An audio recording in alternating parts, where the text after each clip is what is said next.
pictures have been bought by various publishers. And one thing that I don't have the picture up here, and I think there's a good reason I don't have that up here, is because you're supposed to get a photo release from people in order to have, so you don't get sued, to put their picture in the paper. But I saw this real nice couple enjoying a baseball game. So I took their picture and I sent it to a publication. They bought it. And then I found out, oh, that was the wrong thing to do. Because they said, you know, this nice looking gentleman and good looking girl are sitting there enjoying the game. Maybe she isn't his wife. So you have to be careful when you submit your photograph that you get permission from the individuals. Now for like when I did forest fires and auto accidents, they don't have the picture here of, this is some of my, in the Independent Press Telegram of an accident, and they put it in the paper. And I've done all kinds of, and some are kind of gruesome pictures. People have expired, in their automobiles and stuff. So we don't have any of that kind of stuff here. But take all kinds of it. And I took pictures of aftermath of forest fires and just all kinds of. If anybody has any questions as we go along here, don't hesitate to interrupt me, and I'll try to answer your questions. Which aerospace company did you work for? I worked, it's called Arrowhead Products, and we were kind of what they call the space plumbers. Because most of our work was doing airlines, fuel lines, I worked on all the military and commercial aircraft.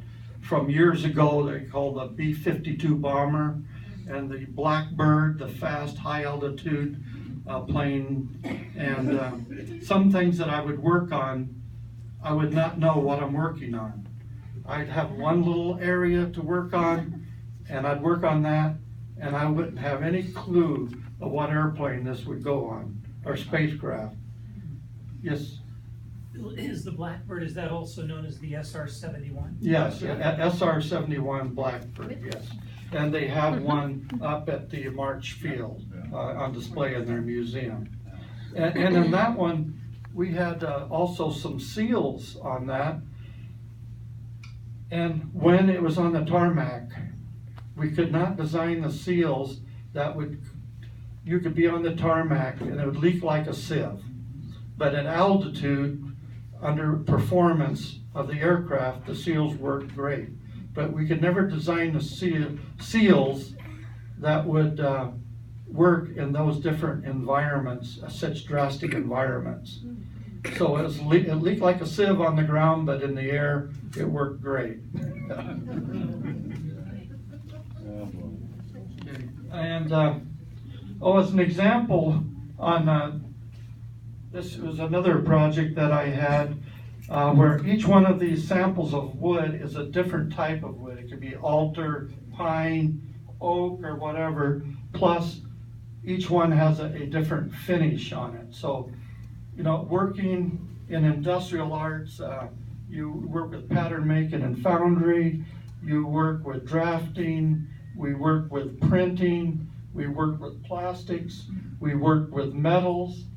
And so industrial arts is encompassing a lot of things. Now I think our president today is trying to get people more into industrial arts than they have in the past because of the trades like pattern making and foundry and these different disciplines. A lot of the kids growing up today do not have the ability to really go out and make a living. They know how to flip hamburgers and stuff like that, but they expect everybody to. I have my AA in drafting from Cerritos College and from Long Beach, California State College, Long Beach, my master's and my bachelor's of science in industrial arts. But not everybody is equipped to go and go all the way through college. But there's a real need for good plumbers and good mechanics and furniture makers and everything like that.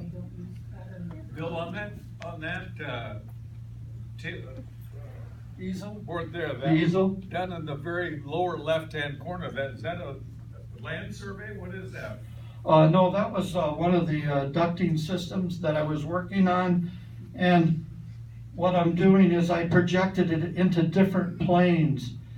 So when you make a drawing, so you can get it so it's rotated around instead of, I'll be showing you some other plans in a minute.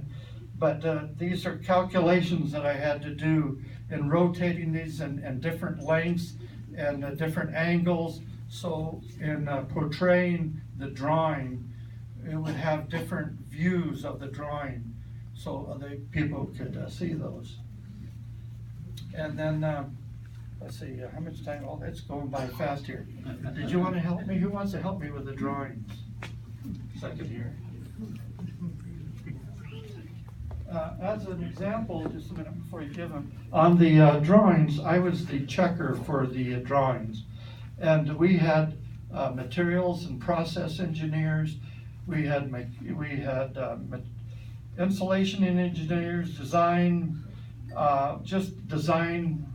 different project engineers, quality assurance people.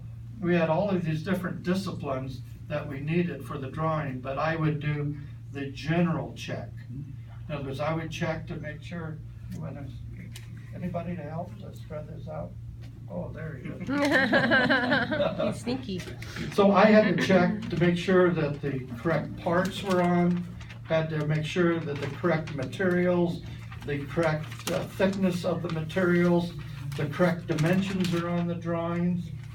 Yeah, and to make sure the correct dimensions, and not only the correct the dimensions to build it, but they had to be correct so they would go together.